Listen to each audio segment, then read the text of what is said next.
When the brisk autumn wind rolls in and the nights fill with gloom, we gather to hear stories about the things that will make your blood run cold.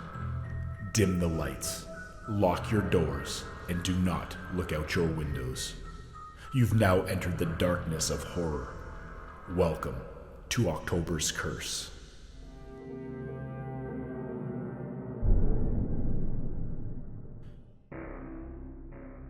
In a decaying village, tucked away from the world, lived an artist named Elias Grayson. His home was a crumbling stone cottage on the outskirts, where the walls groaned with the weight of the years and the winds whispered secrets from beyond. Elias preferred it this way, isolated, far from the distractions of society. The world had never understood his art, and he had long ago stopped trying to make them see. His paintings were not of beauty or grace, but of torment, of agony, of things unseen by the naked eye, things that clawed at the edge of his mind. He worked in the dim light of his studio, the smell of oil paints and turpentine heavy in the air. His canvases were full of monstrous figures, twisted bodies writhing in torment, landscapes warped with suffering. But it was his most recent work, a massive portrait of a grotesque creature, that began to unsettle him. The creature was no ordinary beast. Its limbs were too long, its face a contorted mass of anguish, its eyes hollow but filled with an unbearable sorrow. And as Elias painted, he began to feel something shift within himself. It was subtle at first, an odd tightening in his chest, a gnawing unease, but the feeling grew, gnawing at him, as if the creature was not just being brought to life on the canvas, but it was also slowly drawing him into its world. Night after night, he worked tirelessly, unable to tear himself away. He grew pale, gaunt, his fingers raw from the constant brushwork. But the more he painted, the more the creature in the portrait seemed to come alive, its eyes following him, its expression shifting. Elias began to hear things, whispers in the dark corners of his studio, cold drafts that slithered up his spine, shadows that moved just beyond the reach of his gaze. One evening, as the sun sank beneath the horizon, Elias stood back to examine his creation. The creature seemed to leer at him, its form now more defined, its tortured expression mocking his own pain. His heart raced, a mixture of fear and fascination. He reached out to touch the canvas, his fingers brushing the cold surface, and that's when it happened. A sharp, unnatural pain shot through his chest, as though the creature's anguish had found its way into his own body.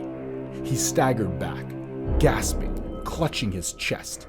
The pain intensified, flooding his mind with visions of suffering, twisted limbs, broken bodies, souls trapped in eternal agony.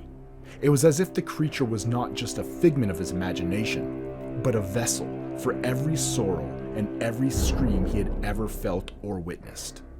The whispers grew louder now, a cacophony of voices, screams, moans, pleas for release. They weren't just in his head, they were coming from the painting. He turned to face it, and what he saw made his blood run cold. The creature was moving. Its limbs twitched, its body shuddered, as though it were struggling to break free from the confines of the canvas. Elias tried to scream, but the sound was stolen from him. He stumbled back, his feet tangled in the threads of his own madness. The figure on the canvas was no longer just a painting.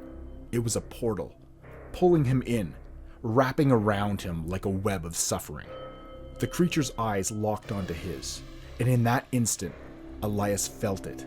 His pain, his isolation, his every regret, flooding out of him, spilling onto the canvas. He tried to pull away, but it was too late.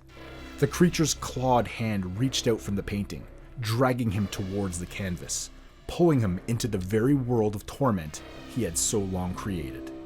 And as Elias vanished into the canvas, he understood. His suffering had not just fueled the creature, it had become the creature. He had been drawn into his own art, his own despair. His body, now part of the grotesque portrait, twisted and contorted in agony, joining the countless other figures trapped within the painted world. The pain he had so carefully constructed, so meticulously detailed, was now his own, woven into the very fibers of the painting. His cries joined those of the countless tortured souls, all trapped within the monstrous nightmares he had birthed. And in the quiet darkness of the studio, his once empty cottage now filled with the sound of relentless suffering. The painting stood, silent, eternal. But if you looked closely enough, you might see the faint outline of Elias' face and the creature's tortured expression, staring back at you, lost within the torment he had created.